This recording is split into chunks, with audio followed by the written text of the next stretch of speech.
nga tayo, maghihiwa-hiwalay na tayo for today. Siyempre, meron muna tayong biblically speaking bago yan. At ang aking katanungan nga para sa umagang ito, dapat po ba tayong matakot sa kamatayan? At sasagot ito ay ang the most sensible preacher of our time, si Brother Eli Soriano.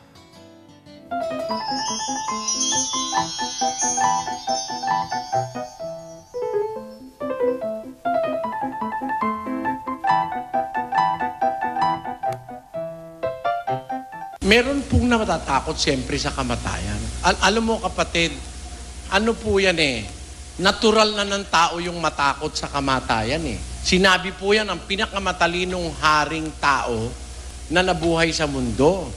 Sa 7:26 ng Ecclesiastes.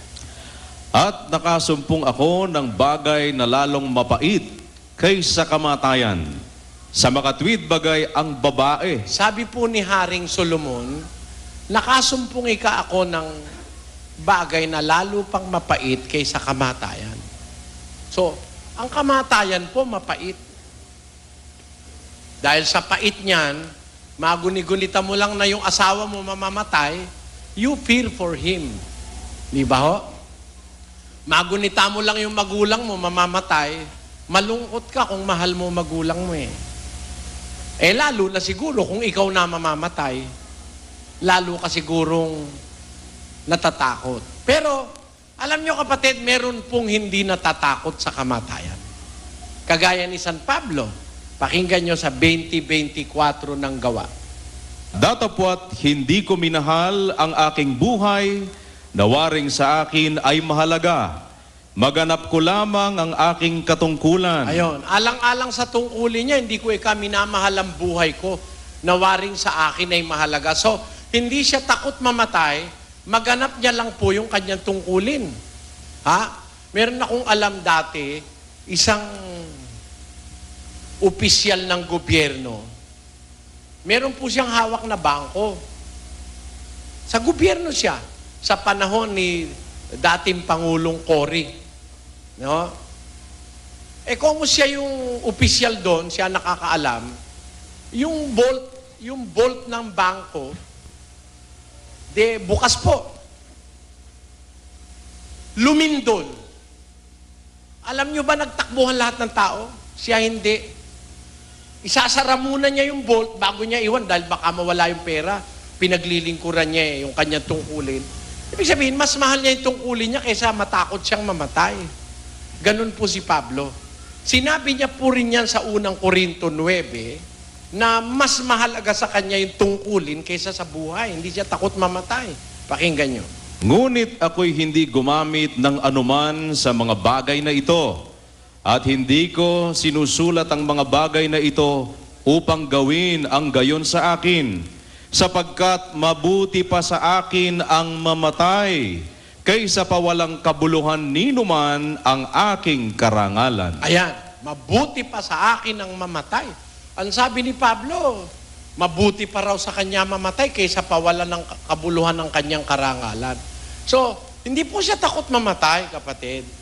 Pero alam nyo ba kung bakit may mga taong hindi takot mamatay? Pakinggan nyo sa unang Juan, ganito ang ating mababasa. Walang takot sa pag-ibig, kundi ang sakdal na pag-ibig ay nagpapalayas ng takot, sapagkat ang takot ay may kaparusahan, at ang natatakot ay hindi pa pinasasakdal ng pag-ibig. Pag meron ka pong pag-ibig, hindi ka natatakot may pag-ibig ka sa Diyos, kung gusto ka na ng Diyos na kunin, ba't ka naman matatakot? Yan po. Pero natural po sa taong natatakot siya sa kamatayan. Pero pag nataniman tayo ng pag-ibig, pagmamahal sa Diyos at saka sa kapwa, hindi ka matatakot mamatay. Tanyo po ako, hindi ako takot. Alam niyo kung takot ako, hindi na ako magsasalita. Kaya ako po'y takot mamatay, hindi na ako lalabas, kapatid.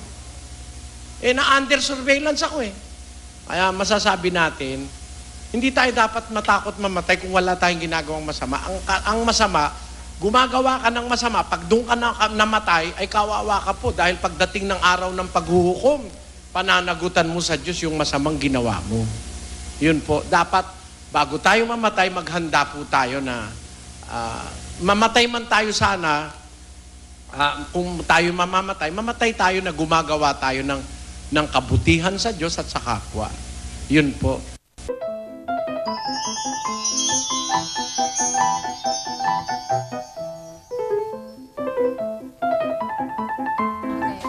Thank you so much, Brother Eli Soriano, para na naman sa ating Biblically Speaking ngayong umaga. At meron tayong gustong i-congratulate si Miss Sherry Hill Legaspi, isa to sa mga kasamahan natin dito sa bahay, ano? Dahil siya ay nakapasa sa LET o yung Licensure Examination for Teachers. Congratulations! Ayan. Ako binabati ko naman yung misis ko, si Atty. Maribel. Good morning! Good morning! Atty. Maribel. Pwede rin tayo magpasalamat. Ako din magpapasalamat ako. Eto, thank you so much, Red Girl Apparel, Zanea Shoes, Rosie Peel, Dr. Socariza Dental Clinic, and DermGem by Dr. Daisy Camitan. Maraming salamat po. Ayan, thank you DermGem by Dr. Camitan and Terry's for my shoes and Signal. Thank you. Dr. Sara Barba Cabudil ng Klinika Figura and Nifty Shoes for my shoes. Ako nga pala, pinapasalamatan ko mga friendships ko dyan sa Ricky Reyes. Binanggit mo na rin. Oo, na medyo nagkamali sa tina ng bukot dahil dyan, babalik ako ulit. At syempre, sa ibigay ni ko, di ba, nag-obigay din yung beauty ko, na si Dr. Flores. Syempre, gotta get checked while it's early. True. Ako kay Doc Sara Barba Cabudillo, Klinika Figura, tapos Silhouette Couture, then Good Morning to Mama and to Papa. Yun lang? Yes. Go! Wala yan. Your turn. Wala na eh. Hi, honey. Sana magising ka na. To my children, Bea and Yana, hello. Hi, Mom and Dad. You're watching. Hi, Mama, Hi, Papa. Tita, Tito. Love you. Ano ba yung sister Rian? Tsaka binabati natin si Kong Erin. Hi, si Kong. Nanonood dyan. At saka Nanonood si si Atty. Kong. Red. Hi, Kong. Good morning, Si Kuya din. Hi, Kuya. Si Atty. Reg, tulog pa yan. Si Kong nakamonitor yan, si Kong, Si di Kong. ba? Ikaw. Doc Sara for my skin at lahat ng sponsors ko sa kabilang bakod. Hello po. Sorry, hindi ko mabanggit. Tsaka sila Tito June. Tito June, Congressman June Datol po ng 9.2 million senior Senior citizens. Citizen sa ng ano. Yun. Good Na morning sa alam inyo. nila magkapatid kami ni Kong Diego. Hindi lang naman sinabi kung sino mas matanda sa Diego amin. Garcia eh. O ikaw, Atty. G. Wala. Paano yung pasasalamatan ko? Alam nga namang St. Sarili Peter, mo para St. Peter Funeral Homes at saka malabanan. Go! Ayan, sige po. Ako na. Susunod na po ang Get It Straight with Daniel Rason. Bukas, God willing, samahan niyo po kami sa lubungin ng isang umaga ng isang ngiti at sabay-sabay po tayong bubati ng isang Good morning, Kuya!